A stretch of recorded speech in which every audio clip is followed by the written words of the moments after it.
Our guest today is Mr. Brian Cowart. He is the lead recruiter for the human resources for Acadian Ambulance, and he's here today to share with us information about what the company does and also about what they have to offer. And he's going to let us into some information that I'm sure the public is not even aware of behind the scenes. Okay, so Brian, my friend, it's nice to have you on board, man. Greg, thank you for having me. Yeah, thank you.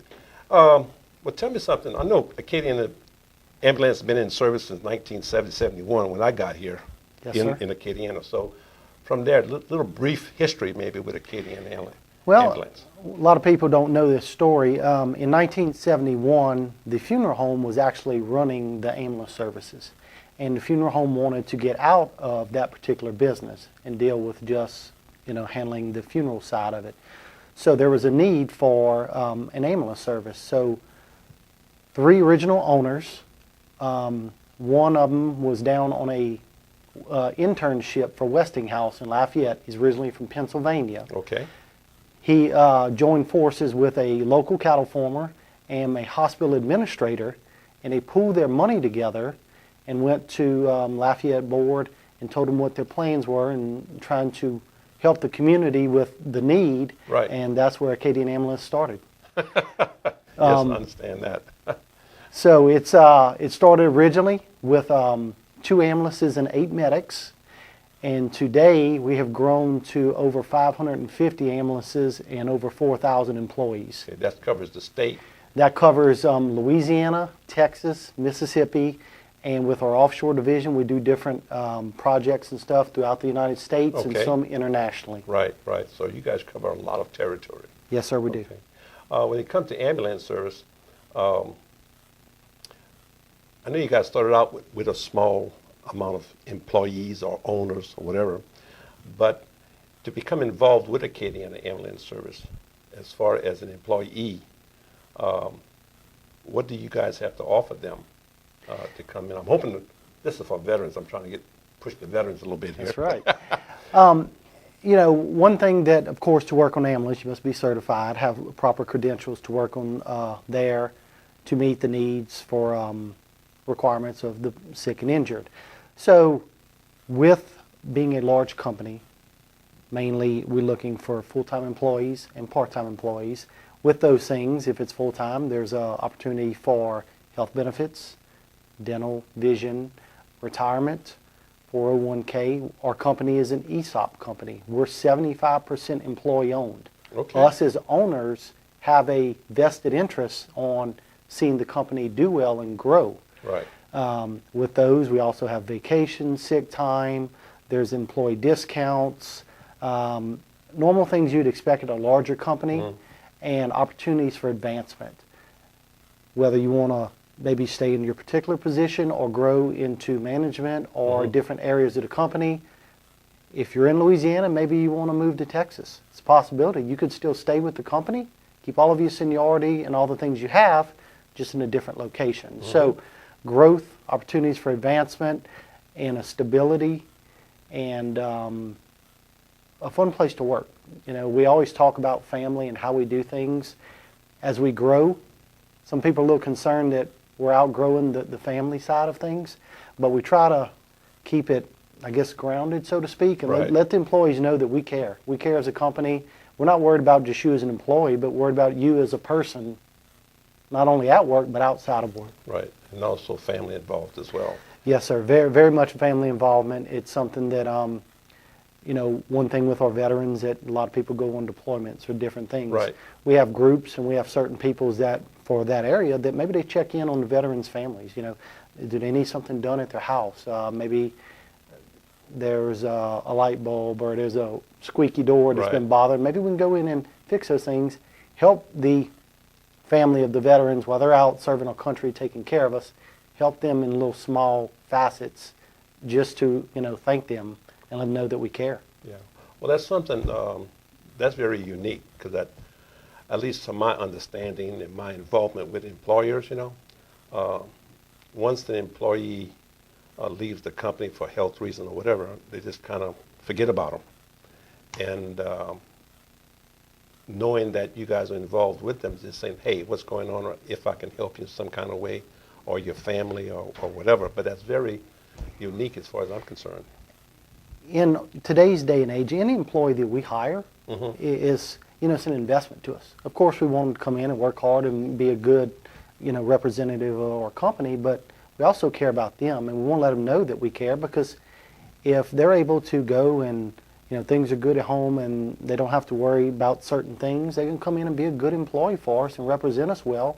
And it's not all about just coming to work and getting the most out of one particular person. Just let them know that we care. And a lot of companies, sometimes we forget that.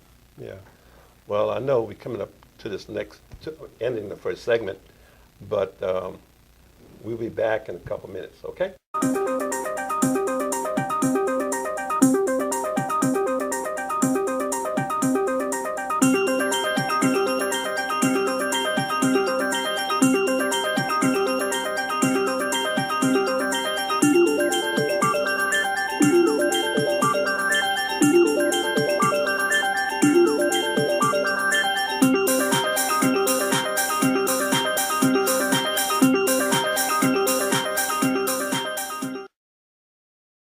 We are back with Mr. Brian Coward.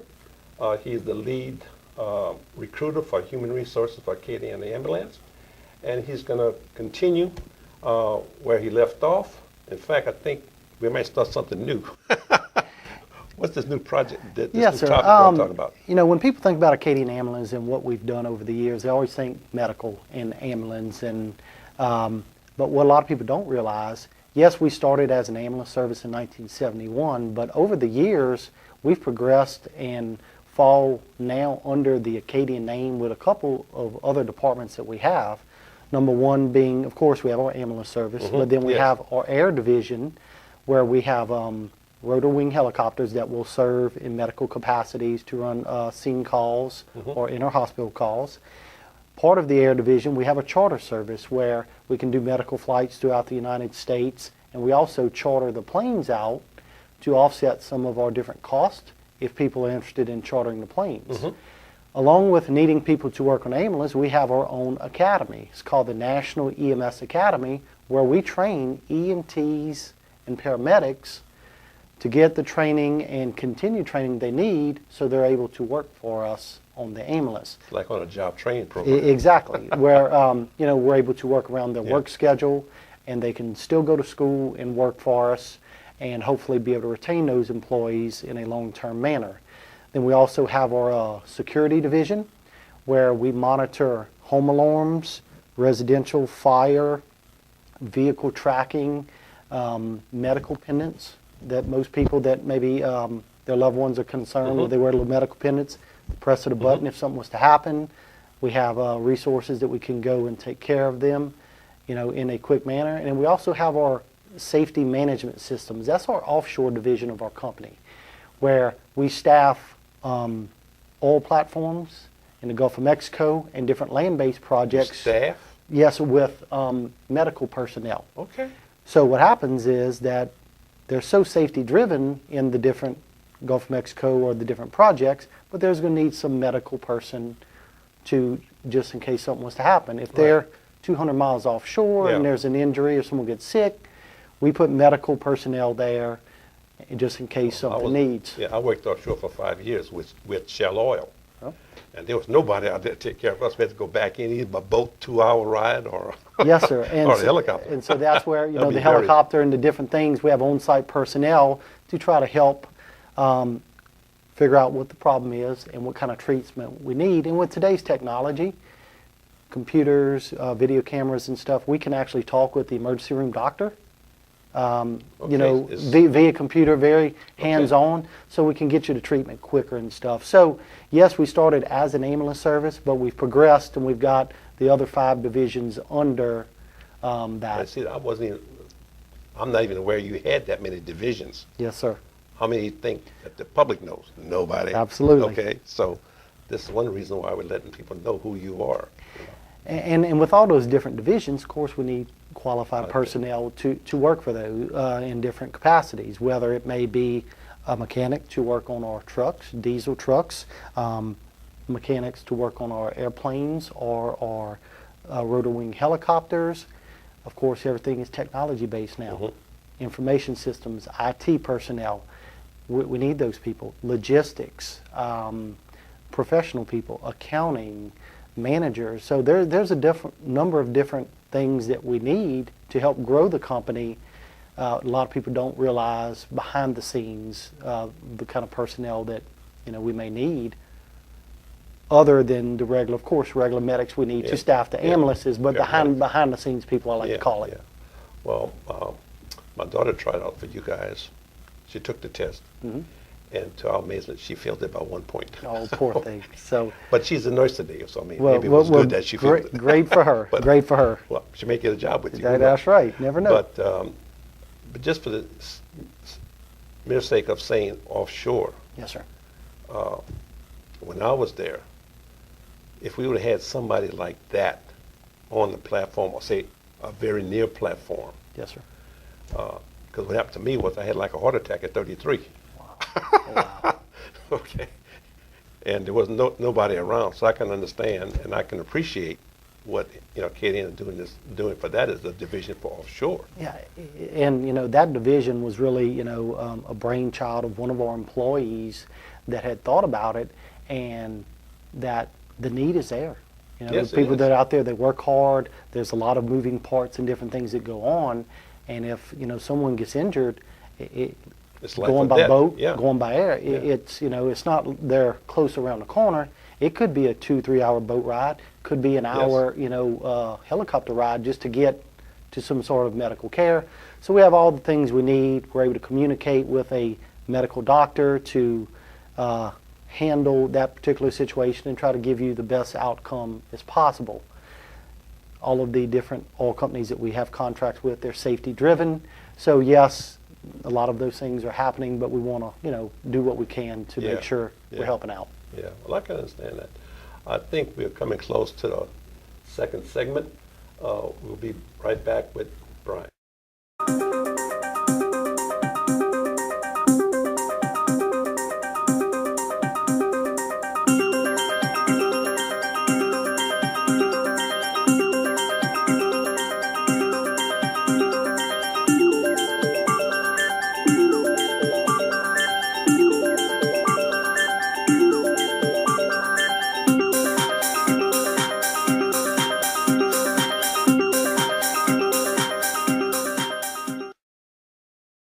We're back with Brian Cowart.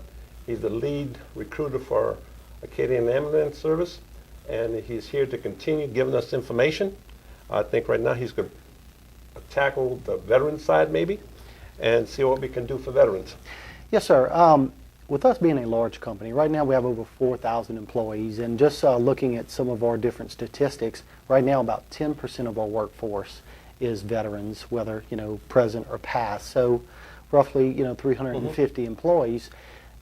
That's important to us because the veterans, they come in, they're disciplined, they're structured, they're well organized, they understand chains of commands, and they're going to come in and give you a good work ethic and do the job that you need them to do. So it's important that we also really look at those employees to try to get them to come in and let them know that there's other opportunities to work with our company and grow, because there's a lot of things that maybe they are not aware of. So one thing that we do as a company is, one way we go out and, of course, recruit. We go to the different career fairs, recruiting events, do a lot of stuff on our websites. We have different videos. We visit Fort Polk for transition days, any other bases that we can possibly send information out to. Or we also have other regional recruiters that will go to those bases on career days, career events, and let them know about our company, the different things we have to offer in the way of job opportunities, and just to answer any questions they have.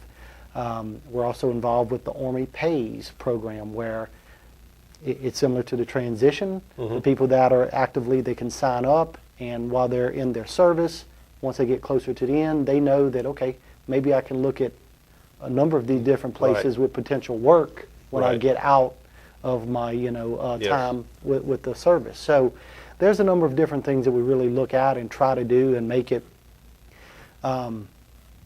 known to the veterans of the different opportunities we have. And of course, we can't always hire every person that we can, and they may not be a good fit for certain positions, but along with anybody that is qualified and meets our needs, but we're really, with us starting with medics coming back from Vietnam, and that was our initial medical personnel that started the company. They came back, they had medical experience, so we're able to grow on those. And yes, that's something that we've always been a big proponent of, and we believe in and want to continue to grow the company, hire good qualified people, and hopefully we can hire some veterans and help them out in whatever way we can. I would like to see if we can get you up to 25%. That'd be great. I would love to do that. I would do my best to say help you guys. Okay. Well, we appreciate that, and it's definitely a process, and it's something that we're looking forward to, and whatever we can do in our capacity, try to help out. Yeah. Well, the thing is that I usually get work orders or job openings. Yes, sir. Through LEADA, and from there I type it up on my board. And as time go on, I'm looking at what I'm doing now, like with you here. This is like really like a little mini job fair, whereas the average job fair seeker doesn't get information what you are supplying in this little 18 minutes that we're doing. Yes, sir. So in a way, it's like a private job fair, and I'm looking at it like that, because too many times job fairs are good. A lot of people looking for jobs are there, but there are many times, I hate to say, but they're not looking to fill job positions because they don't have them. Correct. And if you're looking at 700 to 1,000 people applying, and only 5% get hired, I mean, something's wrong with that. Yes, I need to talk with people about getting the employers who actually have job openings and say, yes, and like right now, we are always in need of medics. That is something that we constantly need, but currently right now as we're talking, we're in need of some mechanics for our trucks, a couple IT people. So what they can do, if people are interested, go to www.acadian.com and click on careers, and we have the different divisions, ambulance, safety, or security, different ones. You can pick the one you're interested in, and it'll show current openings. And if there's something that you're interested in applying, click on it. It'll prompt you through the process, and then someone would contact you if you meet the requirements. Yeah, because what I like to do with Veterans Corner, it'd be like the first gatekeeper.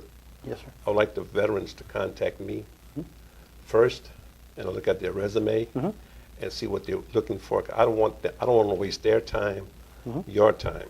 Okay, my time, I'm going to waste. Yeah. But if I could help them, and a lot of times if I see where there's a potential of you guys going to be interviewing a person like this, I will maybe call you guys and say, look, I got somebody. You're willing to listen. Right. Absolutely. But I'm not sure, but I think it's coming close to our last segment. And but I really want to thank you for coming on and providing this information. Anything I can do to help you guys in the future for putting information out, I'm more than happy to do that. Well, we appreciate the invitation, and thank you for what you do for the veterans and for everyone, and we appreciate you coming. My man, take care. You too, Mr. Bye-bye. Gregg. Thank you.